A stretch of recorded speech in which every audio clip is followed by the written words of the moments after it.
দাদা বিয়ে তো খাইতে আসছেন, নিজে বিয়ে করবেন কবে? এই যে সামনের শীতকালে। দাদা আপনার হচ্ছে এই আউটফিট, আজকের আউটফিটের কস্টিং কত দাদা? সব গিফট। সব গিফটেড? হ্যাঁ, এবং এই ভাই গিফট করছে আমাকে। আচ্ছা আচ্ছা, যদি টিচার না হইতেন তাহলে অন্য কোন পেশায় নিজেকে দেখতে পছন্দ করতেন? এই যে ভাইয়ের সাথে বিজনেস করতাম, রিয়েল এস্টেট। ঠিক আছে, থ্যাংক ইউ দাদা, থ্যাংক ইউ। এই শোন ব্রো, কি অবস্থা? সুন্দর ভাই, লাগছে। ভালো আছেন শোন ব্রো, ভাই? একটা প্রশ্ন আছে। জি ভাই, শিওর। তুমি এই টিচিং প্রফেশনে যদি না আসতা জি ভাই, তাহলে কি হতা? টিচিং প্রফেশনে যদি না আসতাম আমার বিয়ের গটকালি করতাম ভাই, কারণ আমাদের অপূর্ব দাদার বিয়ে হচ্ছে না, মাসরুর ভাইয়ের বিয়ে হচ্ছে না, সেই দিক থেকে নিজের বিয়েও আটকে আছে এবং আমাদের অনেক শিক্ষার্থী আছে যারা এই বিয়েটা না হওয়ার কারণে চান্স পাওয়ার মোটিভেশনটা পাচ্ছে না। তোমার তো বিয়ের ঘটকালি কে করতো? নিজের গটকালি নিজেই করে ফেলতাম ভাই, আর আর আর সহ্য হচ্ছে না। তাহলে এই টিচিং প্রফেশনে না আসলে অবশ্যই this profession. Thank you. Okay, সেরা। আসসালামু আলাইকুম। একটা প্রশ্ন ছিল যে আপনার এই চমৎকার আউটফিটের কস্ট কেমন?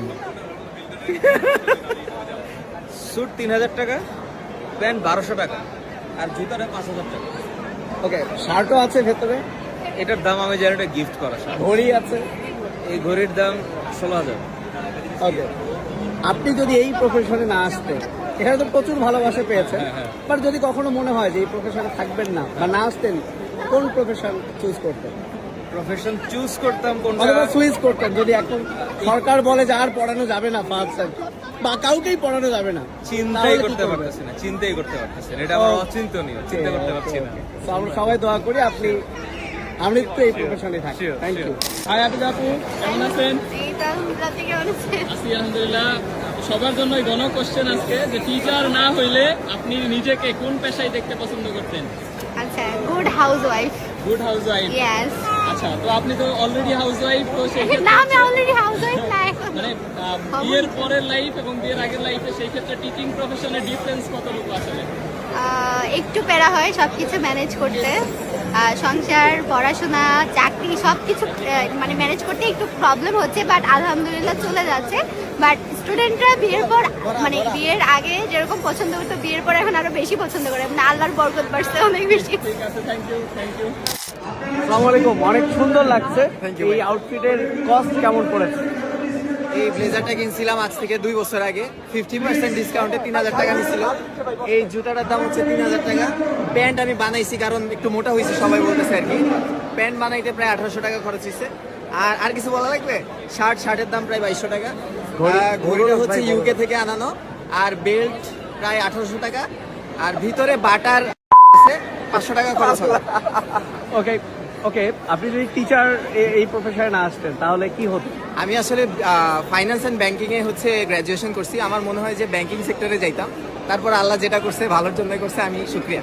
ওকে, thank you so much. Hello Abhi, কি অবস্থা? ভাই কেমন আছেন? খুব সুন্দর লাগছে। থ্যাংক ইউ। তো একটু স্টুডেন্টরা জানতে চাচ্ছে তোমার এই চমৎকার আউটফিটটার কস্ট কেমন? ভাই এগুলো খুবই এক্সপেন্সিভ ভাই, একদম ইউএসএ থেকে ইম্পোর্টেড, অনেক দাম। USA, right? উত্তর শনিরাকরা, তাই তো? ভাই আপনি ভুল করতেছেন, USA, United state of America. একদম খুবই এক্সপেন্সিভ। আচ্ছা অভি, তুমি যদি এই টিচিং প্রফেশনে না থাকতে তাহলে তুমি কোন প্রফেশনে যেতে? টিচিং প্রফেশন না থাকলে ভাই টাকা ছাপায় না, হ্যাঁ, টাকা ছাপানোর যে প্রফেশনটা, ওই প্রফেশনে কিন্তু এখন তো কিন্তু মানে নকল টাকা না আসল টাকা? আসল টাকাই ধরে, আসল টাকা। ছাপানো ধরেন আমি ছাপাই, ইচ্ছা মতো ছাপাই। এই ব্যবসাটাতে থ্যাংক ইউ, থ্যাংক ইউ। ভাইয়া, আপনার আজকের এই আউটফিটের দাম কত?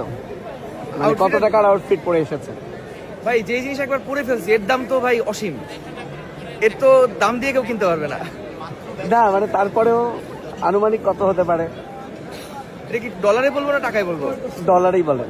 ডলারে বললে তো ভাই সুইস ব্যাংক শেষ খালি হয়ে যাবে।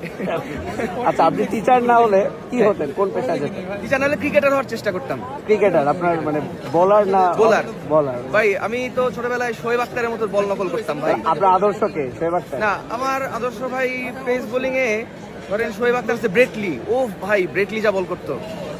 ব্রেটলি দেখছেন, অ্যাকশন দেখছেন ব্রেটলি? আর একটা জিনিস, সেটা হচ্ছে রিসেন্টলি দেখা যাচ্ছে যে এআই দিয়ে নকল করে হ্যাঁ। তো মানে অনেক ভালো করছে অ্যাডমিশন পরীক্ষায়। তো এইটা কিভাবে দেখছেন যে স্টুডেন্টরা এই ব্যাপারটাকে, আমি এই সংবাদ আমি আসলে এখনো অ্যাওয়্যার না ভাই। যেমন ছবিতে থার্ড হয়েছে, রাবিতে আজকে সেটা অ্যাপ্লাই করতে গিয়ে ধরা পড়ছে, এই জিনিসটা তো সামনে, এটা এআই ওরা মোবাইলে ঢুকলো কি করে, মানে আমি এটা এখন সেটাই তো, মানে এটা আসলে কোনো উপদেশ ছাত্রছাত্রীদের কিংবা যারা গার্ড দিচ্ছে পরীক্ষায় তাদের জন্য কোনো উপদেশ? উপদেশ এটা অনলাইনে দেওয়া যাবে না, এটার জন্য অফলাইনে আসতে হবে। অফলাইনে আসতে হবে না।